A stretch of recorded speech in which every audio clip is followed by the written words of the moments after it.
drugi dan ovdje u dnevnom boravku u društvenom centru Rojica, gdje provodi radionicu cijenotipija. Sašo, pozdrav. Lijep pozdrav svima, pozdrav tebi. Jesi umoran? Poprilično sam umoran, da. Kako je bilo teže, jučer ili danas? Pa, isto, verovatno, ali mislim, nisam umoran, zadovoljan sam, ali je iscrpljujuće raditi to. Vjerujem, ali također trebalo bi istaknuti da si ti ipak svestrani stručnjak, kako piše ovdje, sa puno iskustva, tako da sumnjam da će ti ovo biti išta teže od onog što si prije radio, jer ipak iza sebe imaš 450 sati edukacije i iz integrativne psihologije, jel tako? To je bilo nekad davno, prošlim izdanjima. Da. Diplomirani si psiholog, molit ću lijepo, siguran sam i o tome bi volio i s tobom popričati, ali i osnivač i umjetnički direktor Zrno, festivala alternativne fotografije, i suosnivač, malo čas si me ispravio, ili zapravo nisi, rekao si da sam i ok rekao, festival kreativno dokumentarnog filma Make Docs, ili Makedox. Tako je. Zavisi iz kog govornog područja si. Tako je. To je neka igra. Kao što si rekao, možda ti je psihologija bio neki prijašnji život, festivali i edukacija ti je definitivno sad, koliko vidim, poprilično bitna, ali također valja istaknuti da si poznavatelj povijesnih fotografskih tehnika sa više od 80 skupnih i 12 samostalnih izložba diljem svijeta. Posebno si zaljubljen u crno-bijelu fotografiju, što vidim po vašoj stranici festivala, pa ću odmah uskočiti na to pitanje prije nego što krenemo o cijenotipiji i samoj radionici koju ti vodiš ovdje. Zašto ta zaljubljenost crno-bijelim fotografijama? Pa ne bih rekao da sam zaljubljen u crno-bijelu fotografiju, ali možda to ima utjecaja zato što ja ne vidim boje kao normalni ljudi, ali sam poprilično dobio, recimo, izlagao color fotografije, dobio sam i nagradu za color fotografije, možda zbog mog specifičnog viđenja. Ispašću klup, ali moram pitati, ti si daltonist onda? Pa, verovatno nisam totalni, ali kako starimo, tako se to pojačava, tako da sve više imamo različitih interpretacija o bojama sa normalnim osobama, ja i normalne osobe s druge strane. Prvo samo želim da se ispričam zato što verovatno hrvatski mi nije maternji, pa da ću napraviti verovatno puno pogrešaka, ali... Ne bi se reklo, ne bi se čulo, bez brige. Hvala, da. Reci, kako si nabasao na cijenotipiju onda? Mislim, prvo, radio je jako nezahvalan medij kad se tim razgovara o nekim vizualnim stvarima, pa evo, obzirom da sigurno imaš takve razgovore o bojama, kako prepoznat, pa ajde, kako bi ti sa slabovidnoj osobi koja razumije koncept fotografije, kako bi objasnio onda cijenotipiju? Cijenotipija je jedna od najstarijih fotografskih postupaka, sada spada u takozvane plemenite postupke fotografske, zato što je zahtevno, zato što se radi na plemenitim papirima, materijalima i tako, ima zavidnu trajnost ako je urađena onako kako valja, što su neke, recimo, karakteristike o kvaliteti, nazovemo, umetničkog rada ili fotografije. Kako sam nabasao, verovatno je jedna od najlakših ili entry level, kako bi se reklo na hrvatskom. Početnička. Kad ljudi počnu eksperimentirati u analognom fotografskom svetu, to je najlakše je nabaviti kemikalije, najlakše dobiti nekakav vidljiv rezultat. To nisu nikakve opasne kemikalije? Nisu opasne kemikalije, nažalost imamo ih, verovatno smo danas pojeli u čipsima, onim napolitankama i to su otprilike kako god. I cijanotipija je dobila zato što plavkaste neke tonove, osnovni otisak, cijan, recimo, a to se kasnije može manipulirati, što je jako zanimljivo možda sad u hipsterajskom vremenu, prirodnim materijalima, recimo crnim čajem, vinom i tako. Znači, to dodaje možda neku mistiku, vrijednost i taktilnost, recimo krajnjem otisku ili fotografiji, a ja poznajem tehniku davno, sad ne mogu da se sjetim kako, ali mi nikad nije taj plavičasti ton bio nešto prikladan za moju nekakvu viziju, ali u vreme korone, kak smo bili zaključani, sam kući, mislim kući sam, ne mogu da idem u atelje, u laboratoriju, i raditi se nešto i onda kao ajde da probam, pa se sjetio da mogu da toniram, da, i tako sam shvatio da mogu da, mislim, jer to bilo nevjerojatna količina vremena, nevjerojatna količina sunca, potrebno je sunce za izraditi tu fotografiju, i onda sam počeo da eksperimentiram, pa sam shvatio da mogu da naštimam po svom ukusu, i tako sam se vratio, recimo, imam te kemikalije ili sam imao tad godinama zato što sam htio da uradim neke ogromne otiske, ja nisam imao para, naravno, kako uvijek citiram jednog kolodijumskog fotografa iz Amerike, prave mu neki fancy intervju, neka ozbiljna ekipa, i fascinirani kako on štapom i kanapom nešto tu sad, kako je rešio neke tehničke probleme. On kaže, kad si siromašan moraš biti kreativan, što je super stvar, radio sam na jednom filmu, jedan čuveni voditelj prop dizajna je rekao za jedan kvar stavi duct tape-a, pa rekao sam više ne ide, kaže, to samo znači da nisi dovoljno duct tape-a iskoristio. Sve se uvijek može popraviti, ali interesantno mi je da si zapravo očito se okrenuo toj metodi u nekim trenucima nužde, ne? Morao si jednostavno nešto od doma moći napraviti. Volio bi tu samo i pročitati, mislim da je dosta interesantno, sam si rekao već da cijanotip je jedna od najstarijih. Postupak je zapravo otkrio engleski znanstvenik i astronom Sir John Herschel već 1842. godine, a tu treba istaknuti englesku botaničarku Annu Atkins, koja je zapravo proces iskoristila za ilustrirane svoje knjige posvećene papratima i algama, pa je tako zapravo uporabom ovog procesa postala prva žena fotografkinja i prva žena koja je objavila svoju fotografsku knjigu. Jesi imao priliku vidjeti možda knjigu? Jeste, knjigu imam, a i povremeno se pojave recimo neke postavke i tako, reprodukcija, hvala Bogu, ne original, ali da, to je zanimljivo, naročito zato što je, mislim, bila je svojevremeno popularna, ali po meni podcenjena je kao tehnika, baš zato što je jeftina, laka za dobiti osnovni rezultat, a najviše se koristila kao otisak za one tlocrte u arhitekturi. Od tamo dolazi, od plavog dolazi blueprint. Zato što je jeftino, ima odličnu rezoluciju, trajno je i svojevremeno se ozbiljno koristila za to. Za to, wow, ok. Od tamo dolazi, da. Znaš šta, pa htio sam te baš pitat, vezano, opet da se vratimo na tvoj eventualni daltonizam, pa si rekao to plavo, da te nekako dojmilo. Jel ti to plavo vidiš? Plavo vidim. Ok. Crvene, zelene, neke su questionable.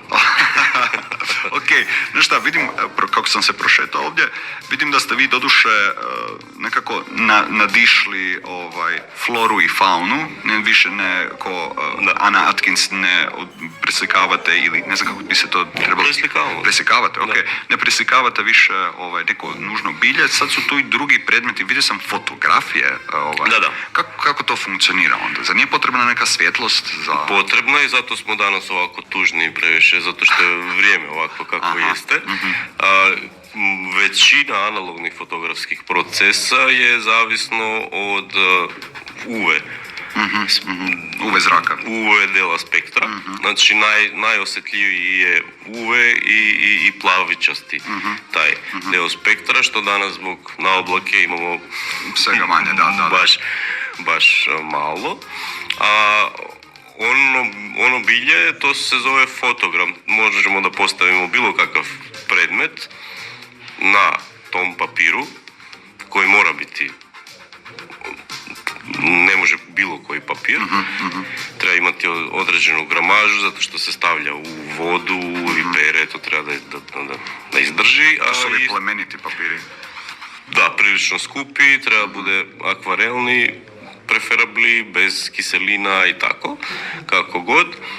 I ako se stavi predmet, to je 1-0 kao u digitali, gdje prođe svetlo, to se dobijemo tu plavu, tamo da ne prolazi svetlo, spere se emulzija. Da.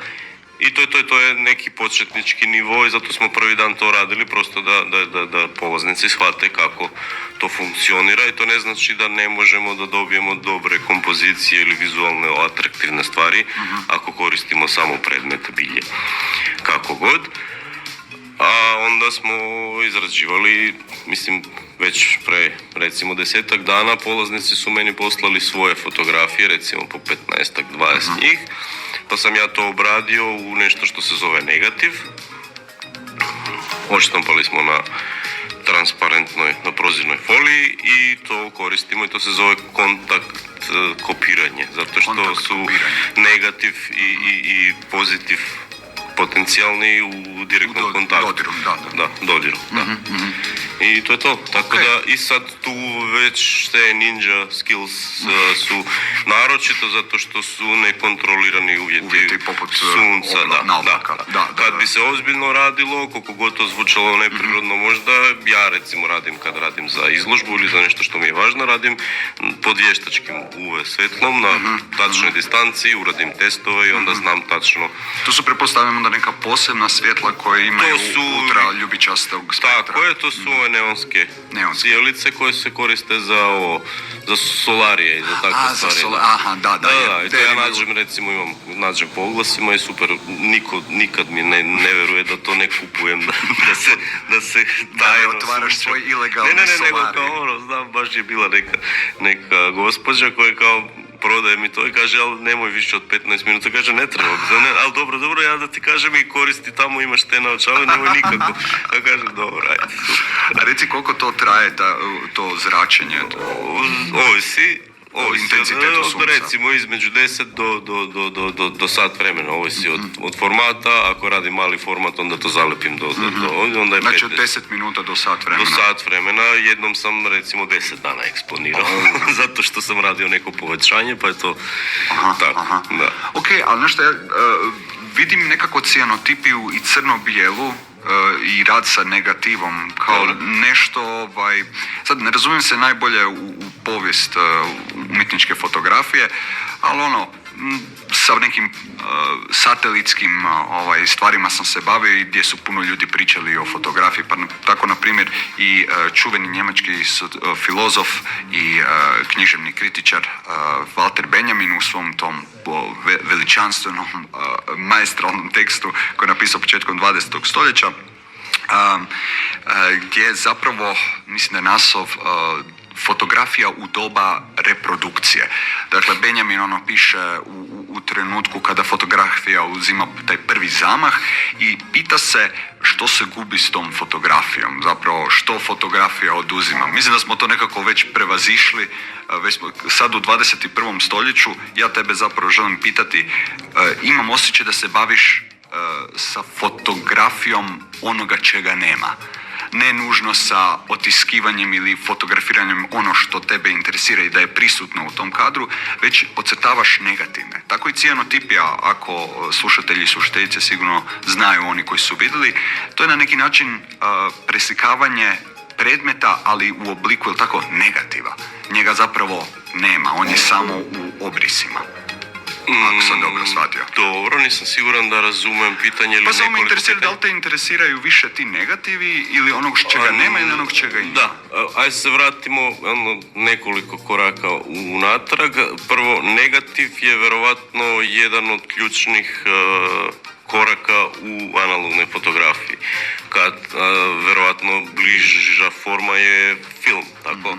Kad fotografiramo na fotoaparatu koji koristi film, taj film mi dobijamo u negativu. Da bi ga mogli onda preslikati na fotopapir u pozitivu.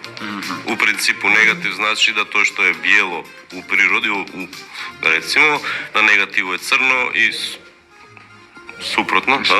Da, i onda na papir se preslika u onako kako što smo vidjeli, original. Tako da negativ onima koji se bave nije ništa strano, ali danas, u današnje vrijeme, kad je analogna fotografija već zaboravljena stvar, treba objasniti ovakve stvari. A se vratimo na Benjamina, ja nikad nisam siguran koliko se slažem s njegovim tekstom ili stavovima, što meni znači da se trebam navraćati da imam još valjda posla s tim u sebi.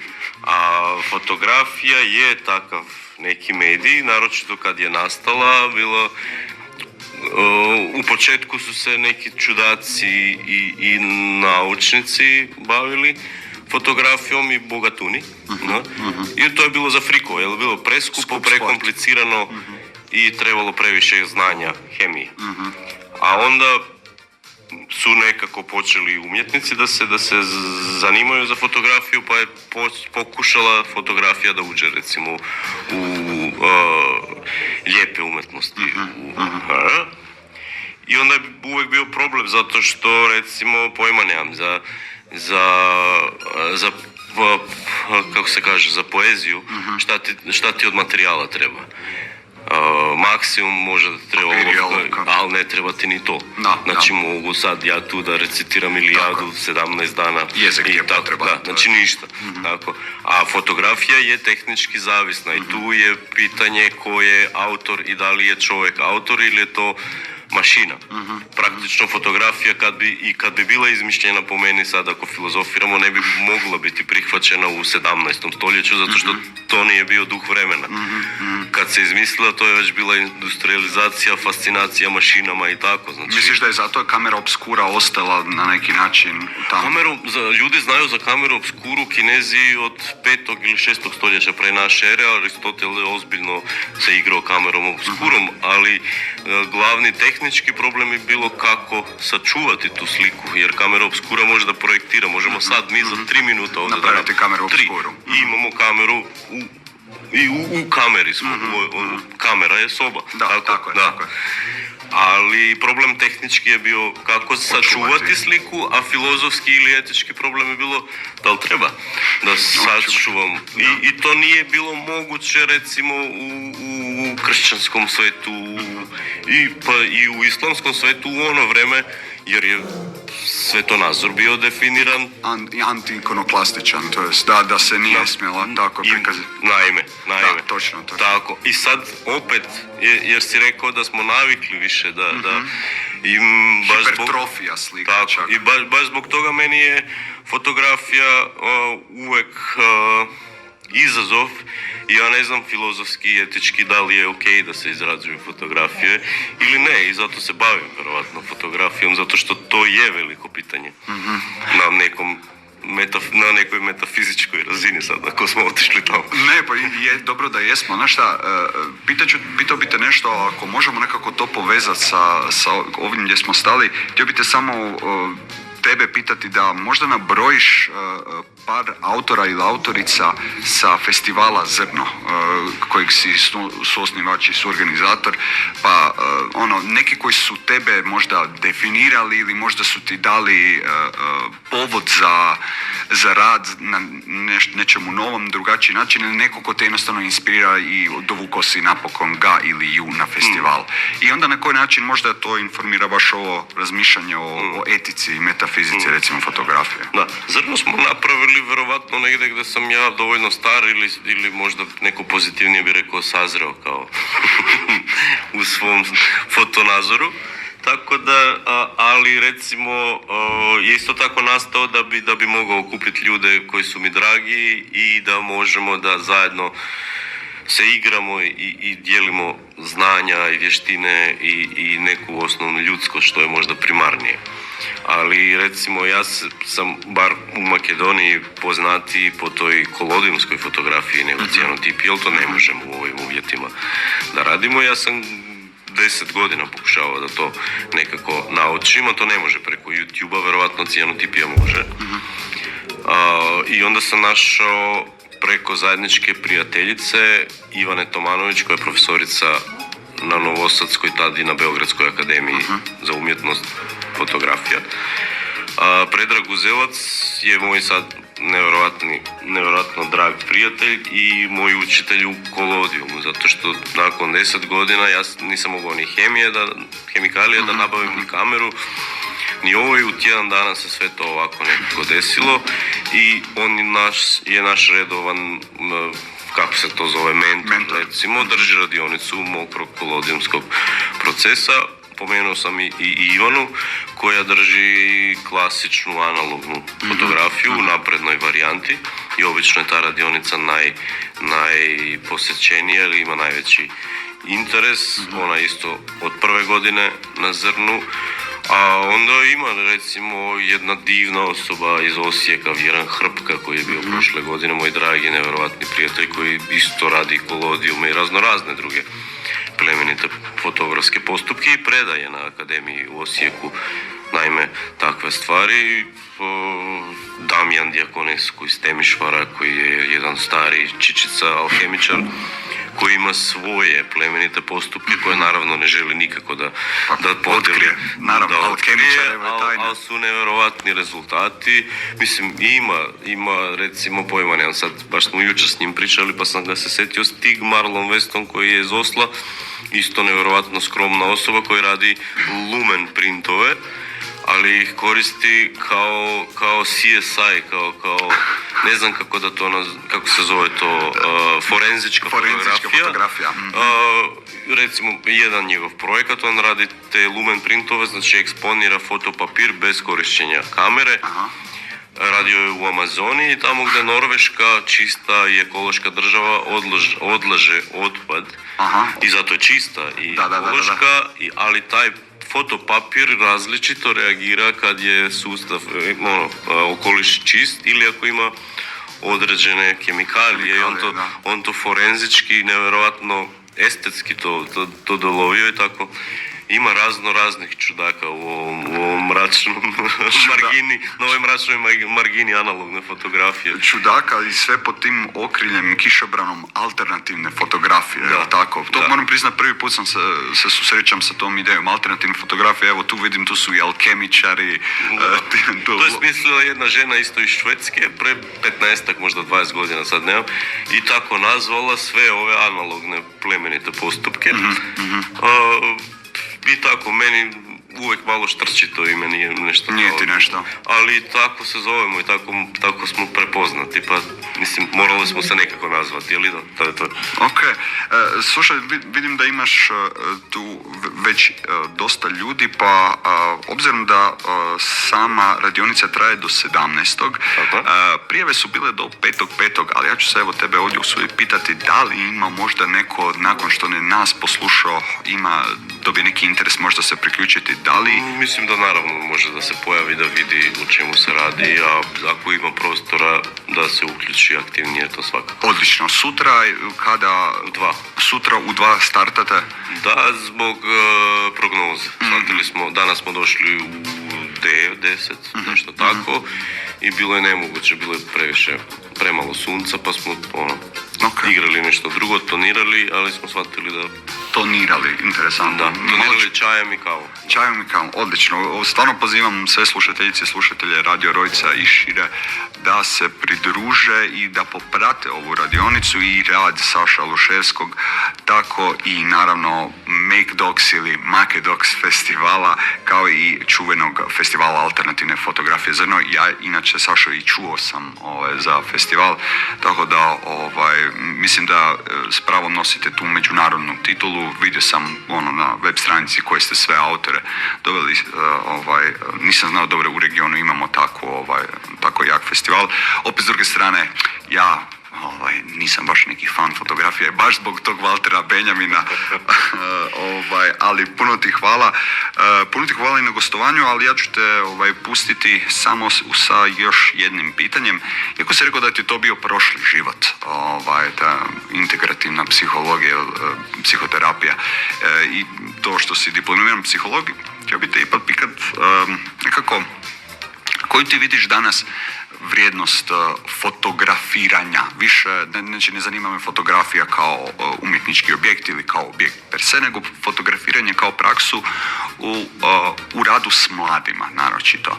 Vidim da si puno surađivao i sa mladima i ova radionica je namijenjena mladima, pretpostavljam da su i drugi pozvani, ali tebe bih htio pitati samo koju vidiš vrijednost učenja danas mladih upravo u te alternativne ili kako kažeš, analognim metodama fotografiranja?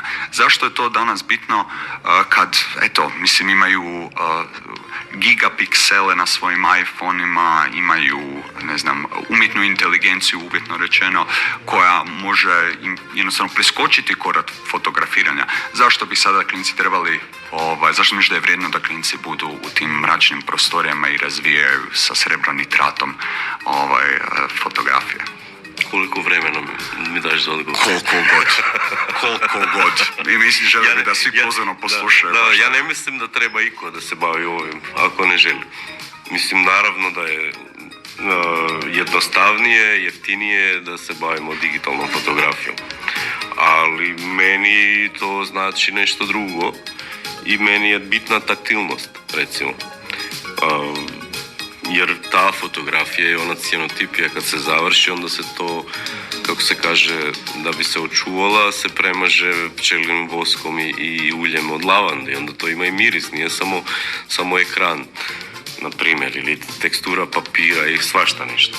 A ja ne mislim da iko išta treba da radi ako ti tamo nije strast, što nas vraća na ono početno pitanje. I psihologiju koju si pomenuo, recimo meni je Jung blizak i njegove faze sam preživljavao u životu.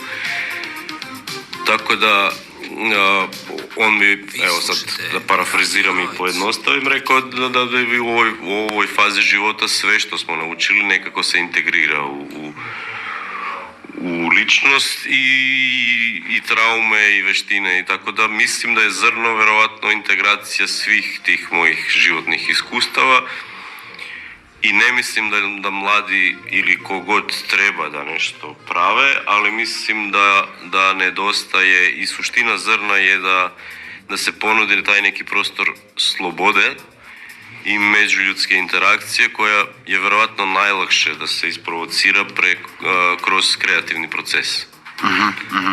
Ja mislim da je to važno.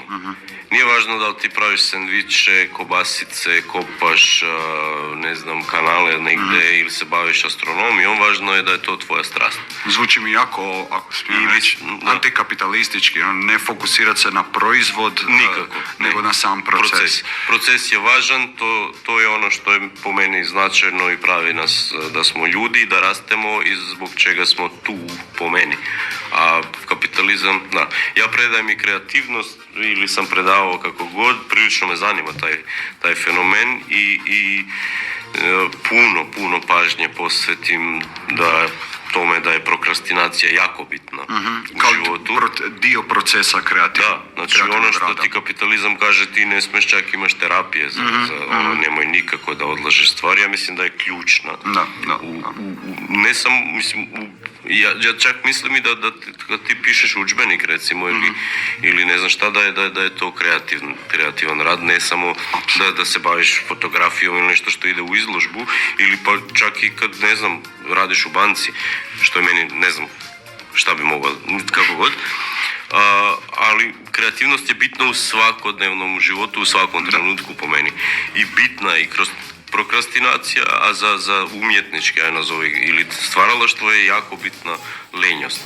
I to je meni, recimo, to su mi ključne stvari, zato što to nije samo... Saša, ja se sjetim Mladena Stilinovića i njegove, ne znam ako si upoznan sa njegovim radovima baš na temu ljenosti i anti-art, to jest anti-art prosvjedi. To je izrazito bitna tema, naročito danas. A kako, ako možemo ovo privesti kraju, kako to vidiš da je sve onda danas baš u ovoj doba digitalnog ili hiperdigitalne proizvodnje fotografija? Da li ovakav trend, ova ove nadanja koje Ja mislim imaš. da je za prirodno i zato je postala ova takozvana alternativna fotografija popularna, zašto ljudima nedostaje. Je, i ne slažem se s tobom, na početku si rekao da vidiš da nekako analogno umire. Ja mislim da se zapravo... Ne, sad se vraća. Vraća se baš se itekako. poprilično i mi smo nekako kao zrno uboli neki trenutak gdje baš počela lavina zainteresiranosti, jer znam recimo pre 10-12 godina u Skopju sam ja i još jedan lik kupovali crno-bijeli film i papir, znamo od lika koji ima prodavnicu, a sad ih ima recimo 50-ak, 100-tinjak klinaca koji se bave. Ali digitalizacija znači da će vještačka inteligencija brzo moći lako da napravi digitalnu sliku koja će možda biti teška da je razlučiš da li je fotografija Razlučimo da li je ljudska. Da.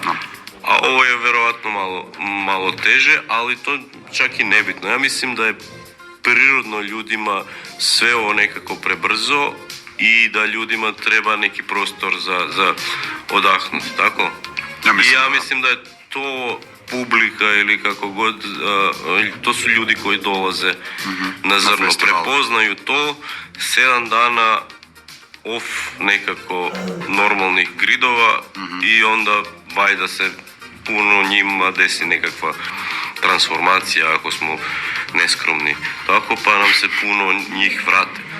Da, mislim da ne trebaš biti skroman, fotografija ipak je meditativna i kontemplativna praksa i hvala ti što si nas podsjetio i hvala ti što radiš sa mladima ovdje baš u dnevnom boravku na radionici cijanotipije i što upravo educiraš ljude o nekom sporijem načinu rada koji možda može pronaći svoj užitak upravo u samom procesu rada, a ne nužno u samom proizvodu.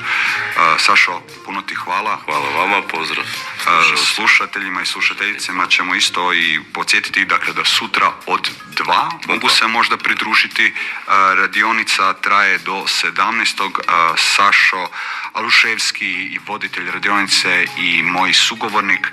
15 je sati i 32 minute.